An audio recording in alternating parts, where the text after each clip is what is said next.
Čovjek koji je toliko imao bola u svom životu, sada za Ramazan pokušava da se iskupi, da iskupi sve grijehe.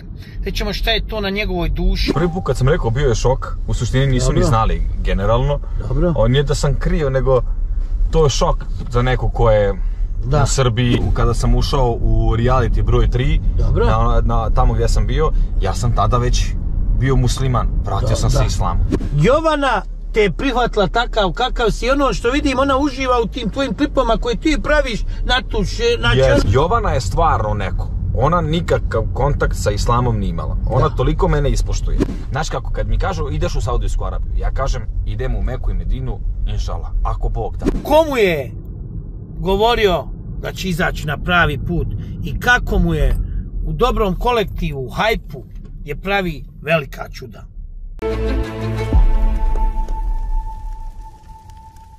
Današnji mlin ćete gledati sa Dejanom Dragojevićem. Sada upravo idemo po njega. On je krenuo na umru. Čovjek koji je toliko imao bola u svom životu, sada za Ramazan pokušava da se iskupi, da iskupi sve grijehe. Rećemo šta je to na njegovoj duši. Kada ženi Jovanu, da li je shvatio da je Dalila samo bila košmar koji mu je pomogao da dođe do dobrog? Pitanje je kada će da ima djecu. Da li je neko na njega bacio crnu magiju? Komu je govorio da će izaći na pravi put i kako mu je u dobrom kolektivu, u hajpu, je pravi velika čuda.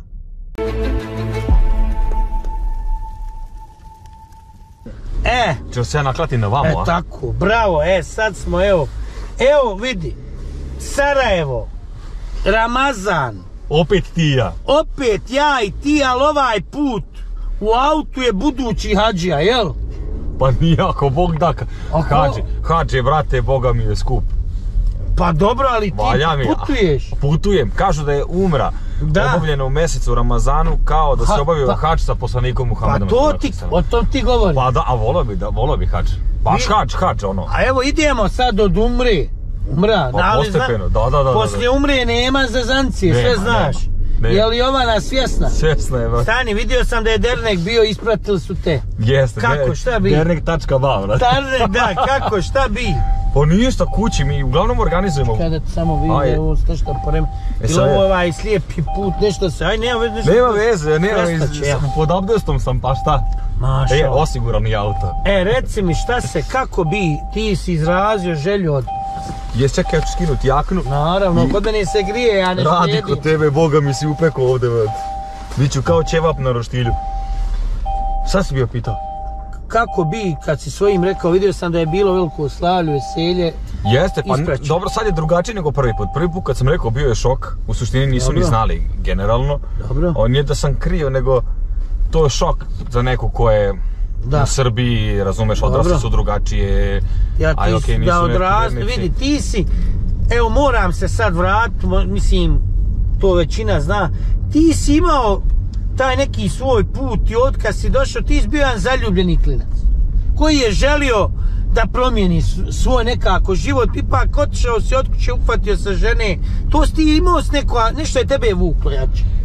Pa znaš kako je meni, iskreno, ja sam oduvek htio da verujem u nešto. Dobro. Ali mene nije ništa provlačilo ni da budem katolik, ni da budem pravoslavac. Dobro. Ne sad da tu ima nešto loše, nego nije ti nešto kad te ne vuče, nije me vuklo ni da istražujem, ni da googlam, ni da...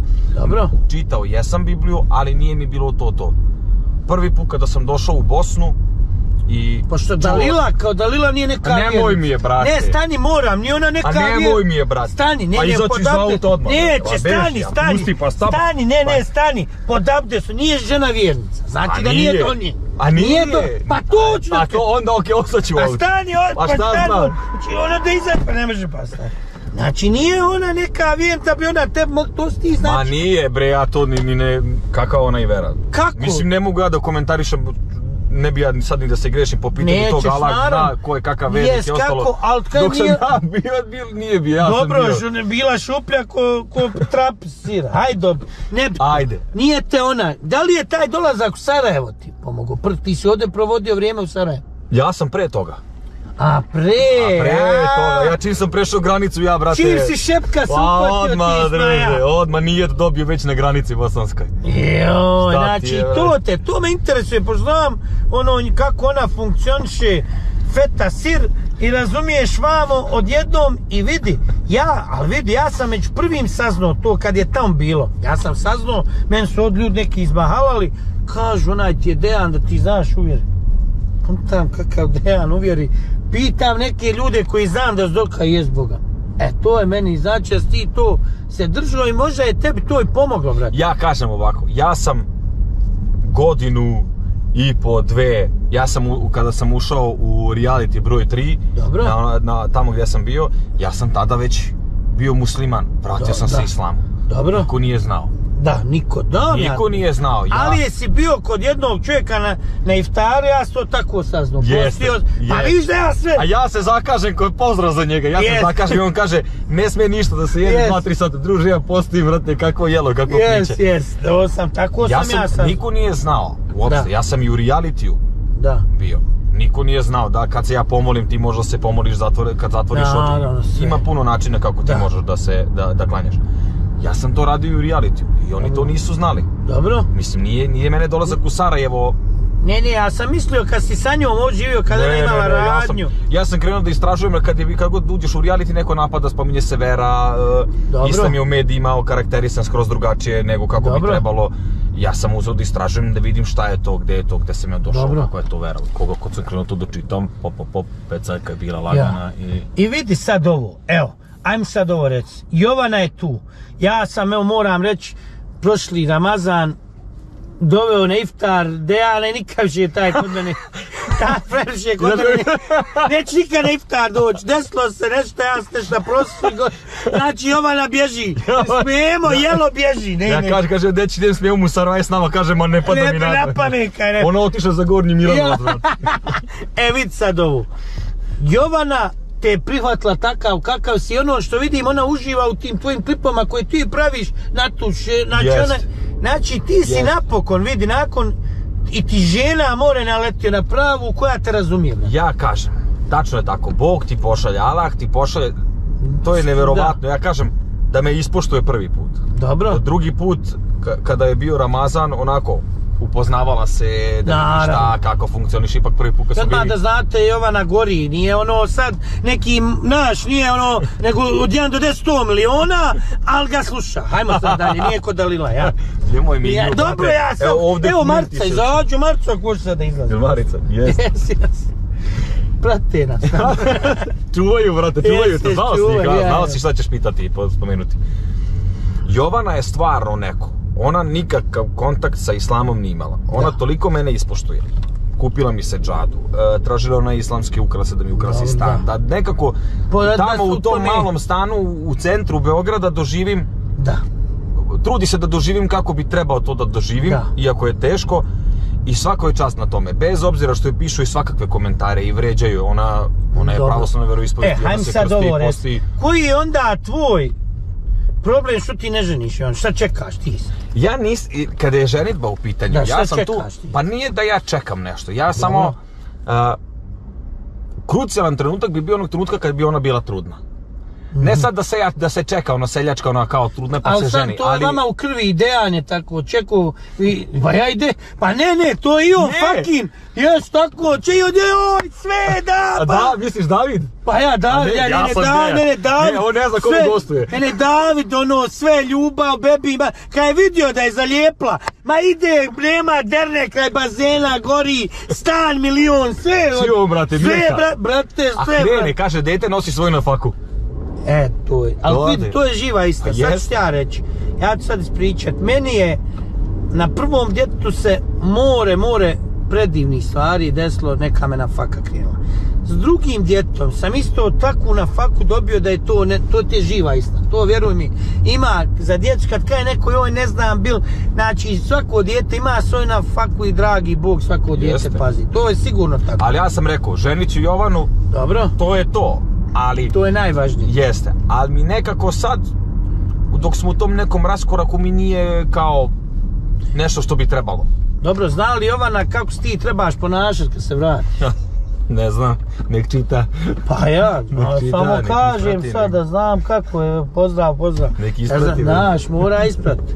Jel ideš još s nekim drugom gore, imaš li? Ima, brate, bit će stvarno, ako Bog da, bit će... Imate neku ekipu, jel? Ja idem sa momcima iz Novog Pazara s kojima sam išao i prvi put. Dobro. Neki ljudi će biti tu, neki ne. Dogovarao sam se s momcima s kojima sam ostao dobar da idu ove godine, međutim nisu mogli. Da. Biće odlična ekipa. Biće odlična ekipa i ići će jedan momak odavde, pevač je, mnogi ga znaju, ozbiljan lika. Ozbiljan lik, ako Bog da se sretnemo, da se vidimo i tamo i zajedno putujemo u istu organizaciju i sve. Ali inšala, Sadik. A Sadik, znaš, pa joj. Vaš i naš, brate. Pa ja, pa dobro si, pa vidi, vi ste Sadik se vjeruje u pa vidiš ti, to sve to, vidiš ti kako jedino Memo švera još, znači Memo. Ti, brate, daj nije kasno. Nisam, ja vjerujem, ali ja to, nemam taj ko ti ruči, ti cijeli Ramazan ćeš poslati. Cijeli Ramazan, brate. I ako Bog da, Ševal post kad dođe i njega 6 dana, pa... Gdje objasni mi šta je Ševal post? Mesec u Ševalu posti se 6 dana, možeš da postiš tokom cijelog meseca, tačnije, možeš da postiš 1 dan, pa ne moraš konstantno, pojente da si ispustiš 6 dana. Da. Ono što ti ja mogu reći i što, evo, mogu napraviti neku paralelu, znamo se dugo, ti se dosta, kako se kaže, tebi je dragi Bog dao sabur i dao ti je neke krucijalne stvari koje ti sad radiš. Evo, ko na primjer, imaš ozbiljnu emisiju, mnogo gledanu i jako dobru emisiju. Hype je u rastu si ti samim tim s hype-om, što je neki dokaz da sve nekako u životu se posloži kada poslije stvarno crnila kojeg si. Jeste. Pazi ovo, ne, sve je sudbina. I da mi dođe Jovana takva kakva jeste, i da sam u veri, i da me prihvate ljudi, i da prihvati narod u Srbiji, i da nemam nikakvih problema. Samo danas sam mi se dešavalo. Ja sam prošle godine za Ramazan istekla mi registracija. Jaran bio Belaj na granici, pa i svukli me s granice, skinuli mi tablice, renta i kora, bla bla. Danas skontam da sam ja u ovom mjesecu Ja te zovem. Zove me Memo. Ja kažem, brate, menja se plan, ja kasnim, gotovo, motaj kablove. Da bi ja stao da mi se uradi, došao, napravili mi prostor da odradim tehnički. Odmah me stavili na kanal, znači pola sata ja idem. Hvala Bog, bravo. Zove me čovjek, uđe unutra, imam zabranu u kompjuteru, mogu samo da ga registrujem u Novom Sadu, imam nešto, crveno mi skače. Kako sad? Ne znam, da li neki Ali ti smiren? Slušaj ovo, ja smiren, tako je, alhamdulillah, meni bitno dođem do Saudijske Arabije, brate. Slušaj ovo, ja pitam njega sam prošli put bio za auto, rekao, Roko, imaš li još neki auto tu? Kaže on, nemam, izizale se gume, u Sarajevu sneg. Snijeg? Sedi žena neka preko puta mene. Ne vidim ja dobro. A nije usput, znaš ti šta je Vlasenica? Ojoj, Vlasenica Romanija, brate, ono je ludilo. Ne vidim ja. Hajde. I slušaj, sedi žena preko puta mene. Dobro. Ona drži renta-kar u Karakaju. Dobro. Ja kažem, odmah preko puta grane, kažem kako se namesti, ona kaže idem sad da te vezem ona do auta da me stavi. Da bi, ja kažem može, rentam kola, moram, idem u Sarajevo, to je to. Dolazi lik što radio tehnički, kaže pa tebi ističe 1. aprila. A ja se 28 vraćam. Kuku, pao mi kamen sa srca, rekao dobre su, znaš, bilo bi cimanje. Idi gore, idi za Novi Sad, nosi papire, brate. Ali vidiš kako ima to, a prije bi bio iznerviran. Što ti pregrizo bi volan? Ja. Bio bi ono... Grizo. Znaš kako, kad mi kažu ideš u Saudijsku Arabiju, ja kažem idem u Meku i Medinu, inšala, ako Bog da.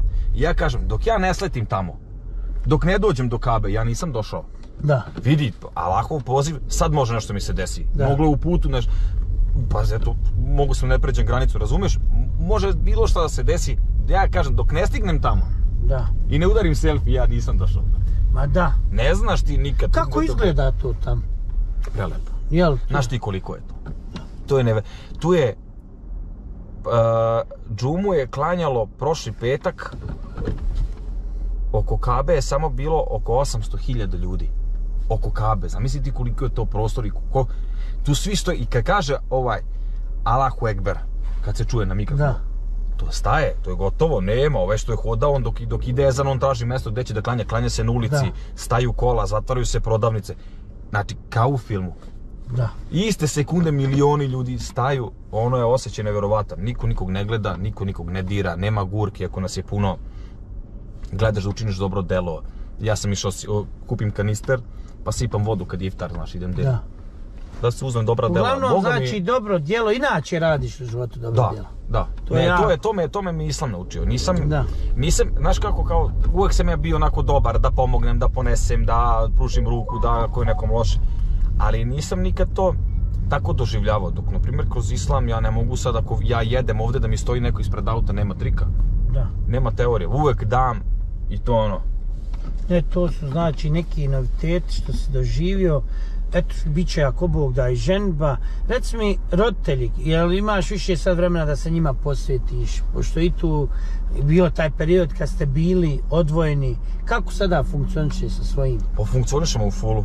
Gledamo svake nedelje sigurno neki ručak. Znači, nedelja je, da li nedelja ili subota, uglavnom vikend. Vikend je uvek kući, ručamo, okupimo se, dođe David sa devojkom, dođe sestra sa mužem ako je on tu ili ako je ona tu, pošto ona je živa u Dubaju. I okupimo se svi. Znaš ono, odemo kod Ćaleta, Ćale radi pa se s njim valja uganjati, ali uglavnom provodimo vreme, ja mislim da tako nismo ni pre. A dobro, znaš kako stariji smo, drugačije da se organizujemo, drugačije se razumemo, čujemo se sada i slušamo, što je jako bitno. A kući je lepo. I onda volim ljudima da prikažem na internetu da smo mi stvarno bili normalna, divna porodica. Ali to što je bilo, milion situacija je možda trebalo tako biti, u ostalom niko u životu ne pomislio. Stani sad. Riki. Ljudi, budite, to je jako bitno. Dejan će sada da ide sarajevskim malo mahalama, vrelo Somun da proba, da obiđe ovdje, dosta ima ljudi koji ga podržavaju, Raje koja ga voli i cijeni. Ono što mi želimo, samo budite dobri ljudi. Evo nek vam Dejan kaže šta on misli, koji je cilj biti dobrog čovjeka. Cilj dobrog čovjeka je kad dođe trenutak vere, da veruješ i da si... Samo kroz veru čovjek može biti dobar. Jer vera će te uvek izvesti na pravi put, da ono kad hoćeš da prenagliš, ti ćeš da razmisliš, sedneš i da uzmeš sabora. Sabor je jako bitan, nije slučajno to spomenuti. Ono što meni uvijek Dejan govori i što je jako bitno, Memo, samo bježite od ljudi koji imaju crne misli. Znači, crne misli dovode do nekih ružnih situacija, jer sam u pravu... Tako, nakupiš se, pokupiš od drugih ljudi. I onda ti budeš nervozan cijeli dan, a nisi bio. Znaš, sedao si s nekim, vidio si nekog, neko ti je oteo energiju. Imaju ti energetski, ja ih zovem energetski vampiri. Naravno, dosta ima energetskih vampira, dosta ima ljudi koji pokušavaju da nam sve ucrne. Ja sam čovjek koji vjeruje da svaki dobar čovjek je pravi insan i čovjek koji nije bitno koja nacionalnost, bitno je da je uvijek tu pri ruci. Silom prilika ljudi koji su osjetili i ovu i onu stranu znaju cijeniti sve. A želim vam da svi budete sretni, da svi svojoj kući, ono kako se kaže u toplini, zaspu. Jer onaj koji zaspije bez problema i topline, on je čiste duše.